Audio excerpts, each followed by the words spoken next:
At this time, thousands of gallant young men are battling for our country's honor, and our village is doing its best to support their good efforts. My brother joined the Army the first year of the war, and since then we've cared for the wounded soldiers, both Confederate and Union. My sister Lizzie and our friend Sarah Steer even helped me start a newspaper to boost soldier morale. And now I will forgive thee for presuming that since we're standing in Lee's, Virginia, our efforts are marked towards the Confederate cause. My name is Lyda Dutton, and I'm a member of the Religious Society of Friends, what thee may call Quaker. Though we are pacifists, we have seen the demon of rebellion and feel that it must be quelled. Though we are friends, we believe that Christians make the best soldiers.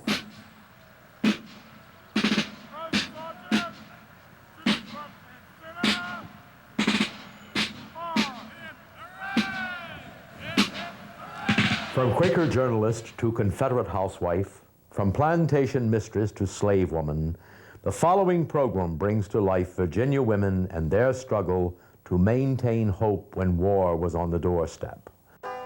On May 21st, 1861, Loudoun County voted to side with Virginia and the South. 14 Confederate companies were formed from Loudoun's sons and fathers, and the county made preparations for what everyone believed would be a short and successful war. 2 months later to the day, a battle began at nearby Manassas, and in its wake, a ripple of stragglers and wounded passed through the county. Spirits were good, hope abounded. Then came a battle on Loudoun's own soil. October 21st, 1861. Not 10 miles northeast of the county seat of Leesburg, the Union Army crossed the Potomac, climbed a cliff, and clashed with Confederate troops at what was named the Battle of Leesburg, now better known as the Battle of Ball's Bluff. Many of the soldiers had never before faced battle, and of course, many of the citizens had never before experienced its aftermath. 18-year-old Virginia Miller recorded the impact in her diary. We were awakened on the 21st by sharp, brisk cannonading. At first we did not think much of it, for we were used to hearing such firing. But around 9 o'clock there came a great cry that the Yankees were within a mile of town. We rushed upstairs and peered out the upstairs window and could see the cavalry charging over the fields. Soon afterward, they began to bring the prisoners that were wounded into town. Some of them just looked dreadful. One man had blood streaming from his forehead. Several others had their arms and legs wounded, and another man had his jawbone crushed. Then around 2 or 3 o'clock in the afternoon, the musketry was perfectly terrible, and we could plainly see the smoke, as well as the dead and wounded of our boys, as well as the enemy, greatly increase. It was just a mournful sight to see the ambulances going to and fro all afternoon. We came home full of the wildest apprehensions and anxieties. We had won the day, but at what a cost. During the battle, the women of Loudoun rushed to makeshift hospitals in churches and homes to care for the wounded being brought in directly from the field. While there is strong evidence Southerners discouraged women from becoming nurses, in Loudoun County there was apparently no time to discuss the subject. A soldier wrote, "Friend and foe were accommodated alike with whatever the Confederates had, and the ladies were busy in their various offices of mercy and kindness." And an editorial in Loudoun's Democratic Mirror praised their efforts. The hospitals have been superintended by Loudoun wives and daughters, and the country has been emulous and given to the comfort of their inmates. A Lieutenant Small came looking for one of his friends among the wounded. He came upon and was much affected by the sight of 2 Yankee soldiers. For one had a round musket ball through the left eye which had passed out his left ear. The other had a wound exactly opposite. The doctors had called them both hopeless cases and meant to send them to the dead tent. Lieutenant Small, however, looked around him and decided to appeal to my mother and I for help. Well, we responded quickly, washing their wounds, bringing whiskey, and carefully tending to those gentlemen. Lieutenant Small was pleased to find that due to his intervention and our kind offices, those Yankees were up and around in 3 days' time. For the Union Army, the battle was a complete disaster. Due to military malfeasance on the part of Union officers, a congressional inquiry on the conduct of war was initiated. The inquiry led to standards which might guarantee this particular history would never repeat itself. For the Confederacy, Ball's Bluff was another victory. And for Confederate women, enthusiasm for the cause overrode all other concerns. Just after the fight, the Democratic Mirror reprinted a Charleston Courier editorial written by a Confederate soldier. In truth, the most ardent and numerous secessionists in both town and country are the ladies. And had the men but half the pluck of their wives and daughters, the commander-in-chief might leave the reinforcements at home and trust to the citizens themselves for the protection of this portion of the border.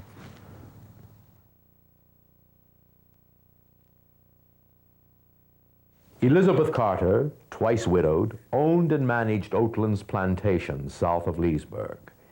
She was the richest resident in Loudoun County and owned more slaves than anyone in Loudoun County, and her diary reflects the burden of what she considered a grave responsibility. 2 days ago, there was a terrible battle near Leesburg, a great victory to us.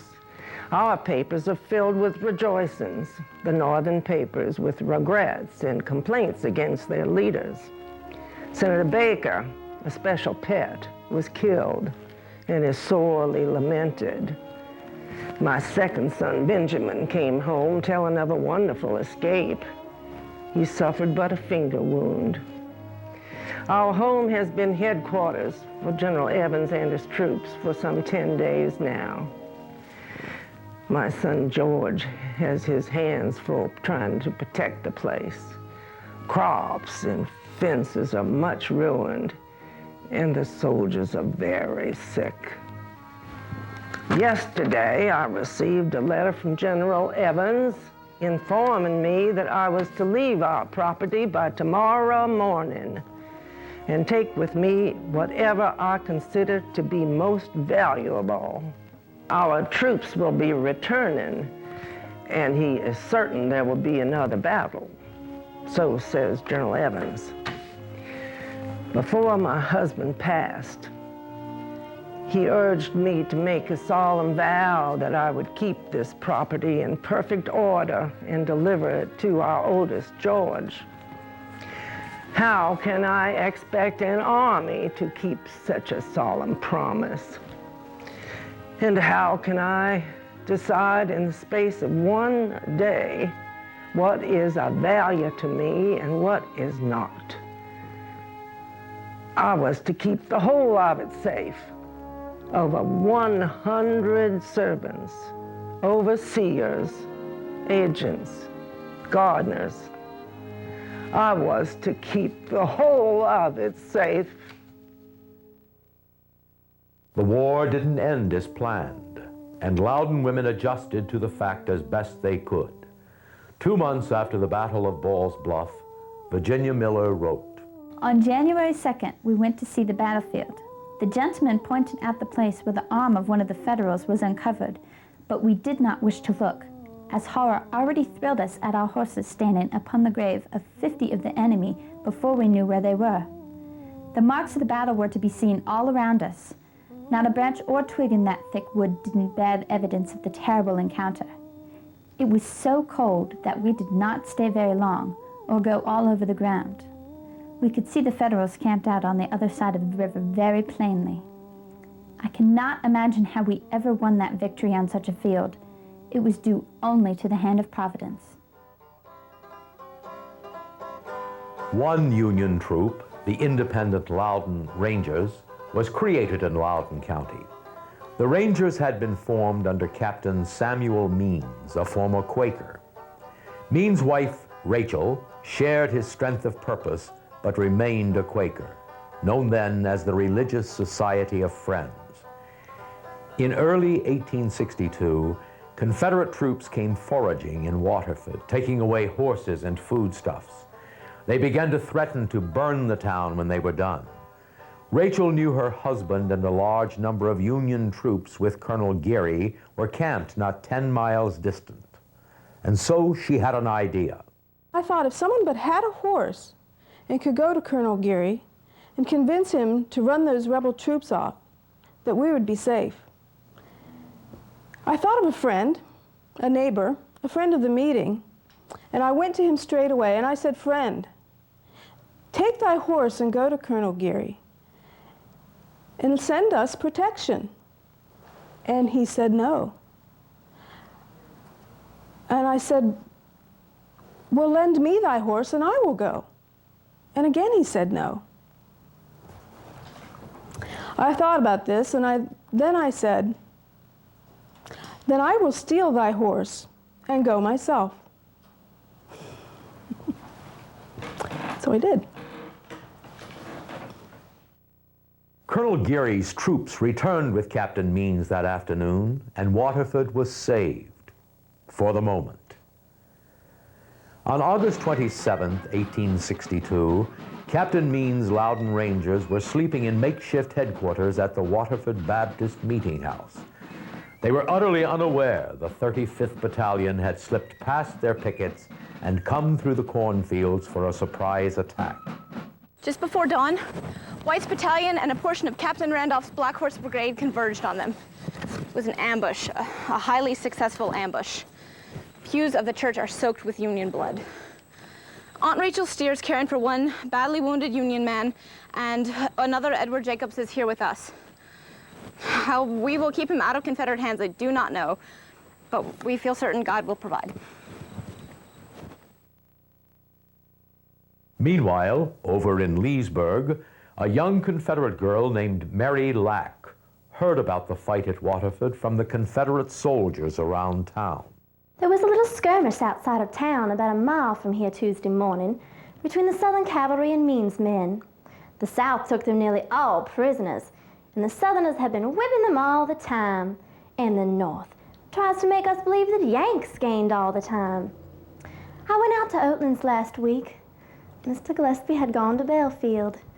We had a nice time anyway. We went straight from there to Ball's Mill to buy a few things at the store.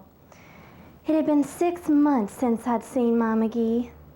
The Southern Army has been passing through here the past 2 or 3 days on the way over the Potomac to Maryland.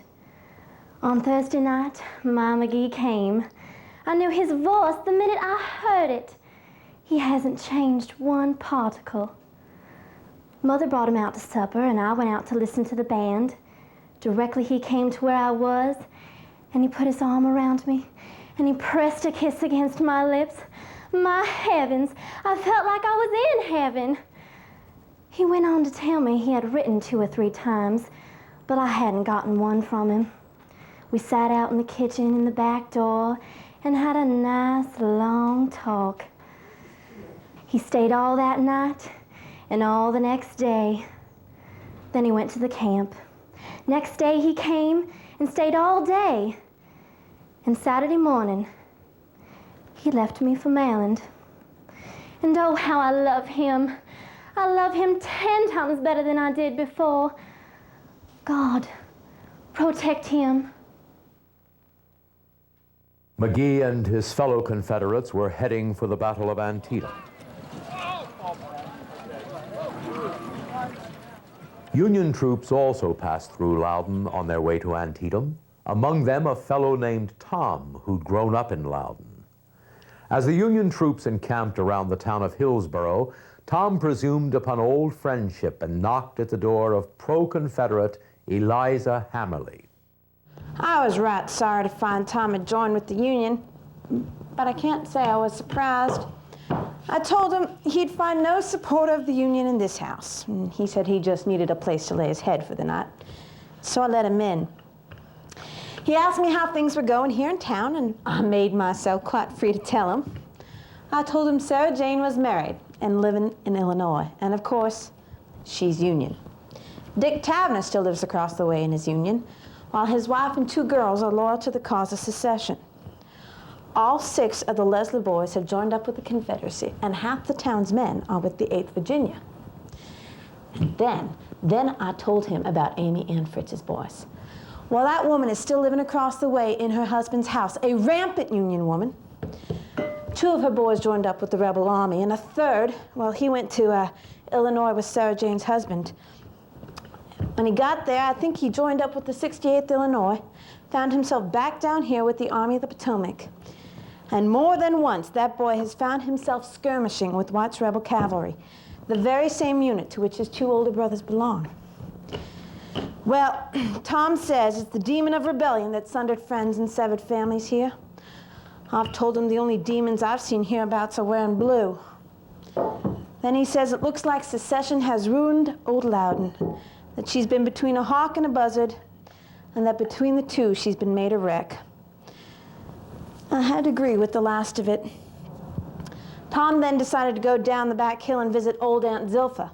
The Davises have given her her freedom and a cabin down by the creek. Now, when he came back, he informed me that Aunt Zilpha had more religion in her than 9/10 of fashionable white folk. Well, I told him I certainly wasn't ready to be counted fashionable, and he promised he wouldn't think it of me. You know, I never did get out of Tom how he was employed by the Union Army. All I know is that when he woke up the next morning, he was determined to find himself a horse. Well, I told him all the horses had been stripped clean hereabouts, but trouble is, he grew up around here. I think he remembered Jockey's Cave, which is exactly where some of my neighbors have been hiding their mounts. Last I saw, he was headed off in that direction. I was glad to see him go. I packed him a lunch. A large percentage of Loudoun's populace was made up of slaves and freedmen.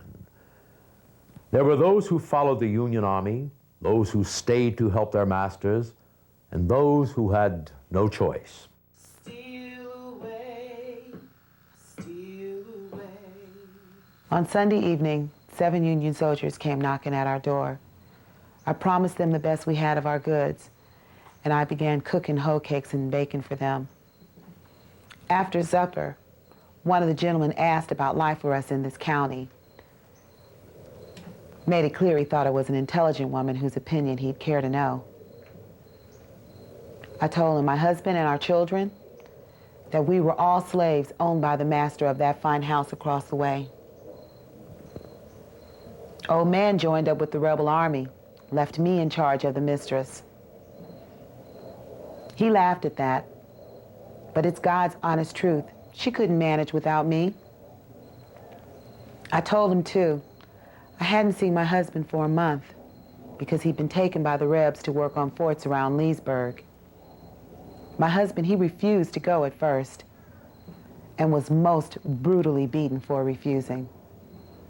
So I showed him the whipping post, and I told him exactly how it's done.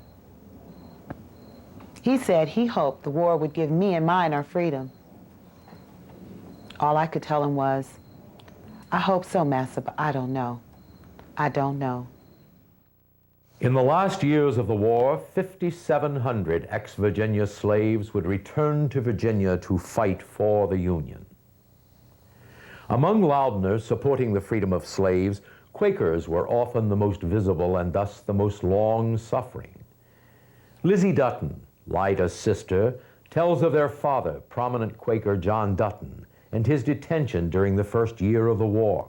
A group of rebel troops came down from Lovettsville and arrested my father after the First Manassas. For what, they wouldn't say.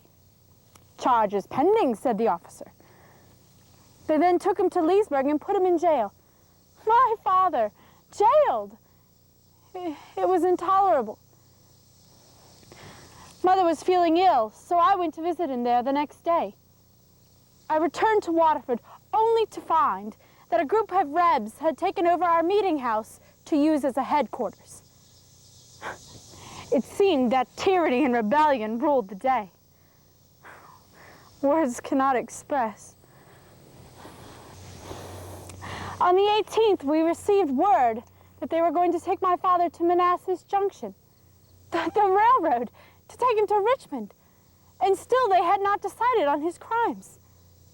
Even though Mother was still feeling quite ill, she took the half-day trip to Leesburg just to see him, for fear that it would be the last time she ever could.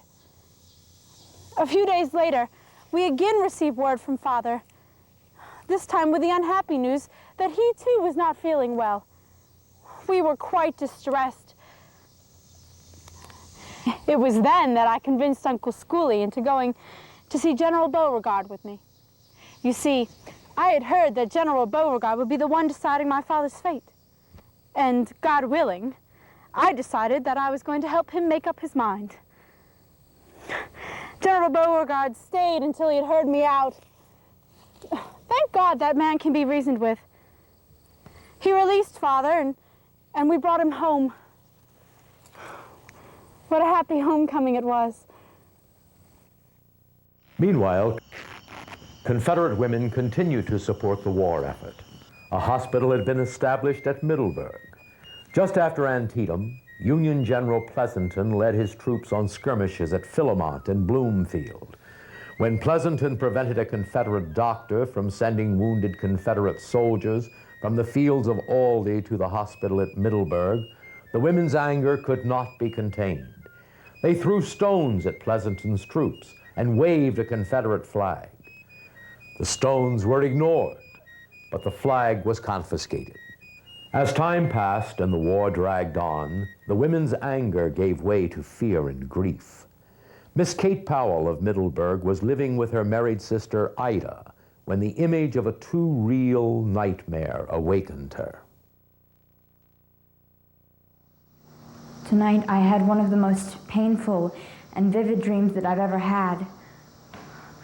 We were all back up at the hill, and I thought I was sitting up with John Henry's wife and his baby when I heard a knock at the front door.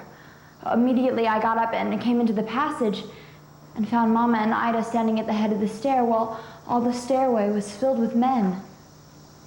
5 or 6 at the top were bearing a body, handsomely dressed in black. In an instant, I recognized Brother Hal, my sister's husband. My first instinct was that he was wounded, for he had a white bandage passing under his chin and around his face. I reached my hand out to touch his brow to ascertain whether there was any warmth. He was icy cold, and I knew that the heaviest blow that could befall us had been given. Oh God, if it is thy will, let this trouble pass from us in any other form. God knows I would willingly die myself to spare Ida this blow. God, let it be one of the children or me. But if it is God's will, I feel sorry that I have written it down in my journal now, as if in some way recording it might have some effect in causing it to happen. Yet I cannot shake it from my mind. I know it is wrong, but what would the glory of the greatest victory be to us if it was at such a sacrifice? I take some comfort from the fact that Mr. George Carter of Oatlands told me that he had never seen Brother Hal so serious and thoughtful as he has been these past days in the service to the Army.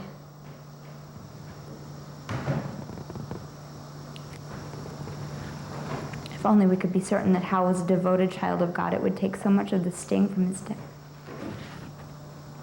No, I will not even say that word. Hal Delaney did survive the war, and Kate Powell married the comforting Mr. George Carter of Oatlands, son of Elizabeth and George Carter, the very next year.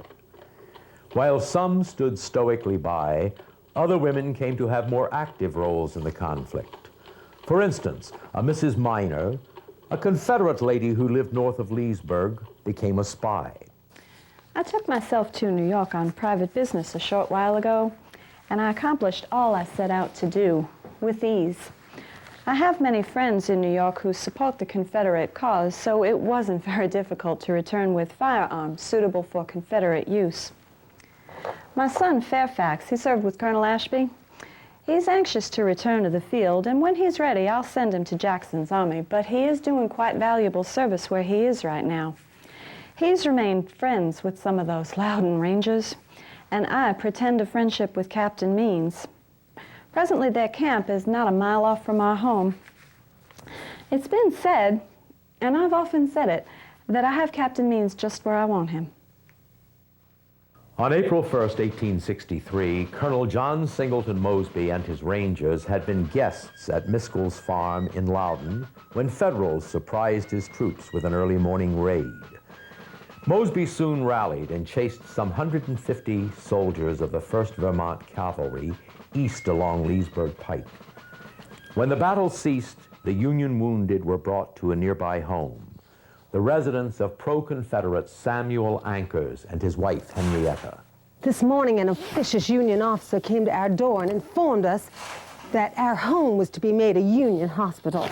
Well, there was no time nor room to argue the point as they began carrying in the worst of the cases before he'd even finished making his statement. Those God chose to carry home, they buried over there in our side yard. That was nearly a year ago. Our hog pen lays across the Leesburg Pike, and our boys tried to cross the road to go feed the hogs, and Colonel Mosby took the grain to feed his soldiers instead. But we didn't mind. We only wish we could do more for those boys. Just that very next day, a group of Union cavalry passed by heading west, and we prepared ourselves. We were sure there was going to be a skirmish, but Colonel Mosby lay in that field as quiet as field mice and just let those boys pass. Well, things were so calm, the boys tried to cross the road once more to feed the hogs, and that's when we learned the truth. The breastworks in front of our home was the eastern end of a long and deadly trap laid down by Colonel Mosby for those Yankee boys. Just as my boys crossed the road, those boys in blue came flying up toward the house with Colonel Mosby and his men chasing right behind them. As I sat there and watched them cross the road, the boys at the breastworks, the soldiers, grabbed my boys and threw them on behind them. And all I could do was stand there and watch. I could do nothing but stand and watch and pray. When the fight was over, the Ankers' home once more became a hospital. The Confederates called this fight the Battle of Ankers' Shop, named for Samuel Ankers' blacksmith shop. To the Union, it was the Second Battle of Drainesville. That second battle was much, much worse. My husband, who'd remained at the blacksmith shop, now returned home, and he became physically ill at the sight of all the dead bodies he had to walk across. Once more, they buried the dead in our side yard. One boy suffered terribly for several days with a wound to the head. On the morning of the day he died, he was so grateful for the care we'd given him that he offered to give us his horse. Well, now, horses are as scarce as roses in January, so we gratefully accepted his offer. He died soon thereafter. That was 2 days ago. Including that incident at Miskel's farm, there are 19 Union soldiers buried here on our property. Well, just this very morning, a Union officer came to our door, and he was very angry. He'd seen our son Jonathan riding that horse, and he demanded to know why we had him and who we'd stolen him from. Well, I tried to relate the story, and he pestered me with questions until I came to giving him that boy's name. Then I saw his face lose all that angry color. "Do you know that boy?" I asked. "Yes," he said. "He was my brother." So I took him down to the grave, and I showed him the marker, and he thanked me. Later that day, we received word from the Union Army stating in most official terms that that Union horse now belonged to the Samuel Ankers family.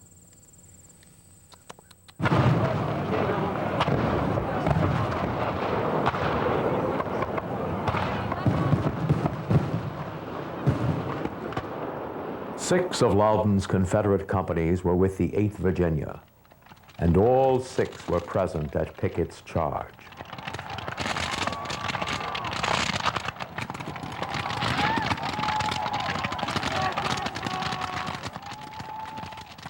And Mary Lack of Leesburg, who'd written so passionately of her McGee, waited in vain to hear from him.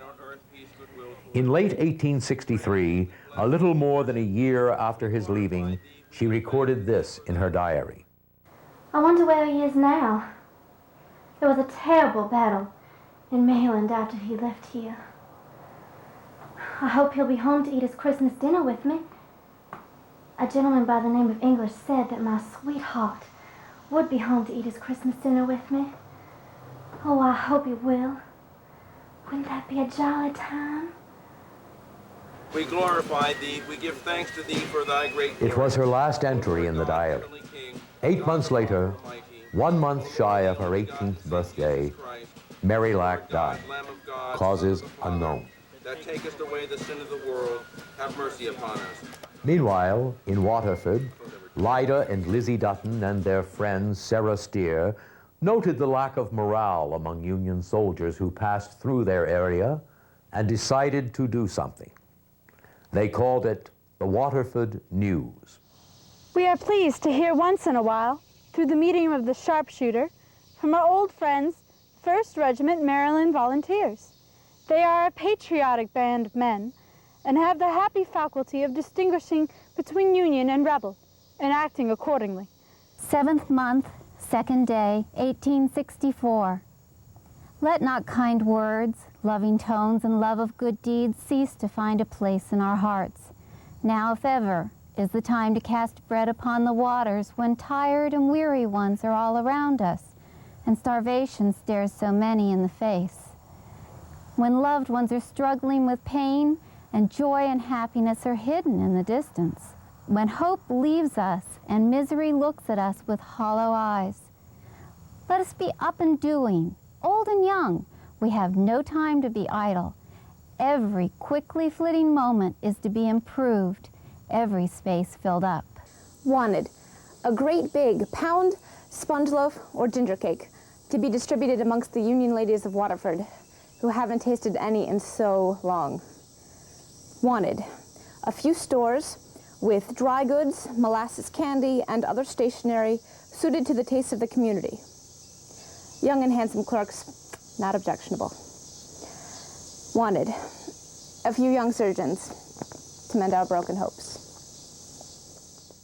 Despite the levity, things in Loudoun were growing desperate, and women's work became the work of survival. It took every ounce of their strength and creativity to keep food on the table, their homes safe, and their children healthy. They retrieved bullets from the battlefield and sold the metal back to the armies. They gathered corn kernels from abandoned mills for spring planting. Rugs became shoes, blankets became coats, and looms were brought down from the attic to make homespun cloth. And as Loudoun's women scrimped and managed, starved and mourned, they found they'd changed from buoyant supporters to stunned survivors. But there would be one more blow. On November 27, 1864, Major General Phil Sheridan issued an order regarding western Loudoun County. This section has been the hotbed of lawless bands who have from time to time depredated upon small parties on the line of the Army communications, on safeguards left at houses, and on small parties of our troops. Their real object is plunder and highway robbery.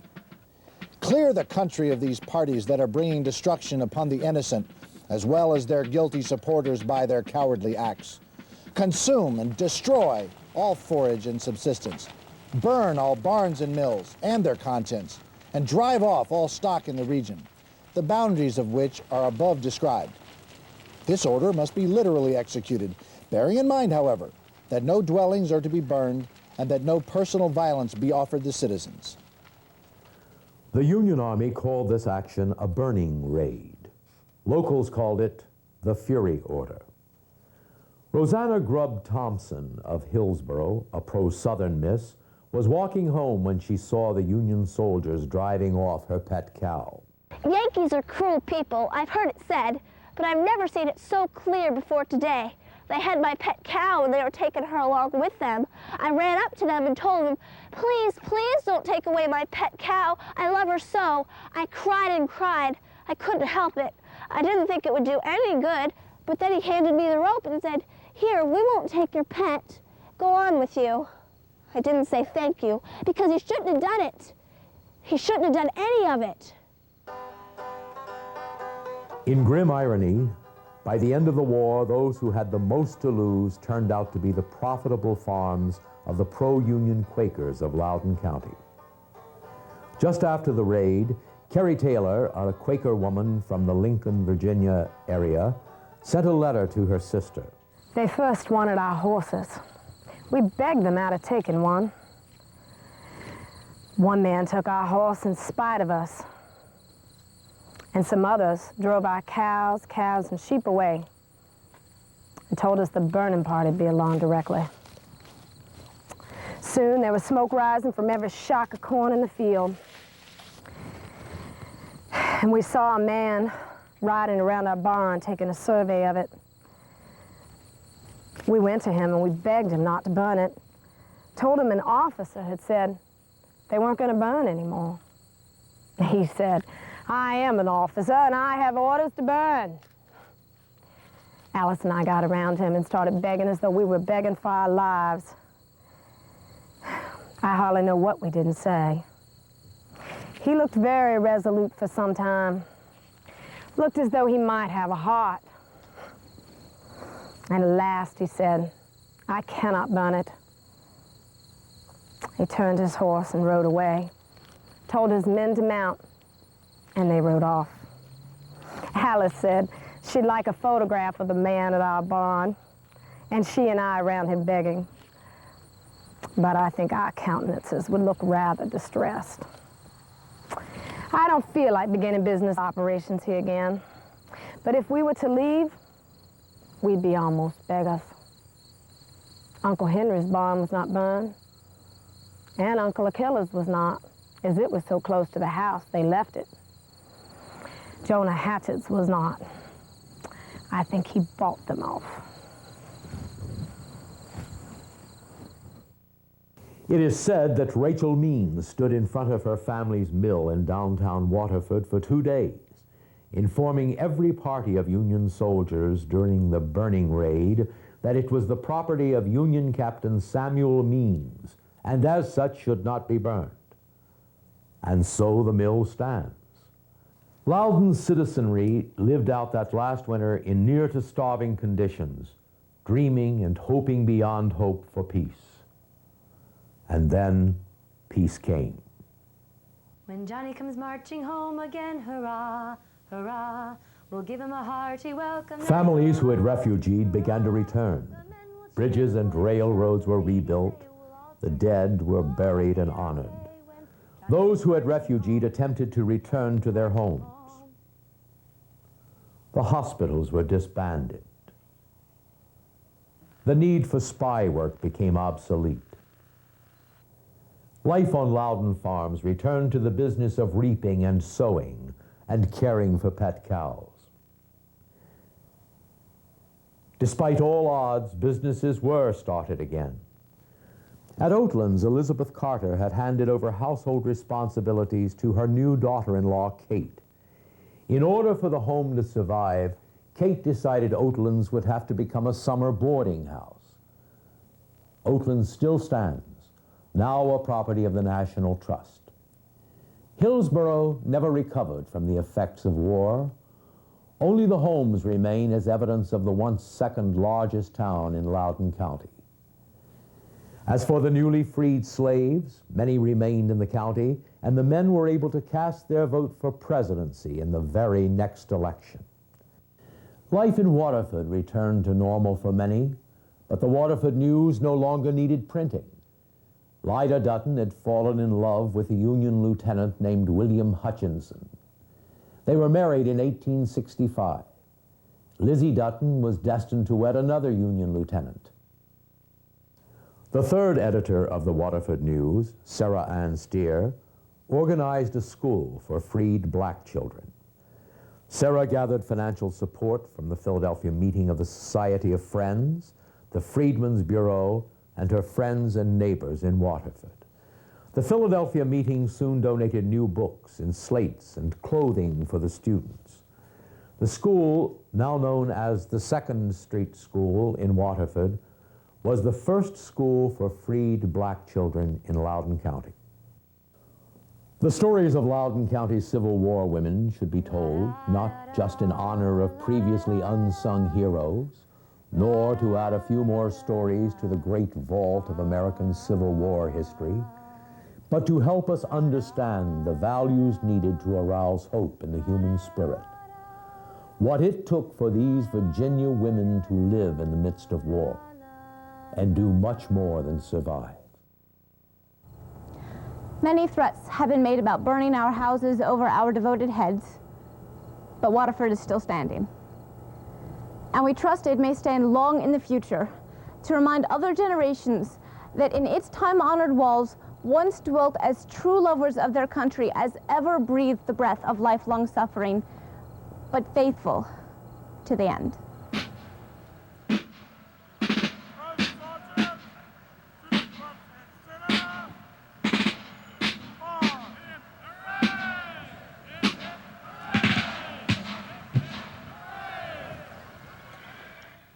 Steal away, I ain't got long to stay here. My Lord, He calls me by the thunder, the trumpet sounds within my soul.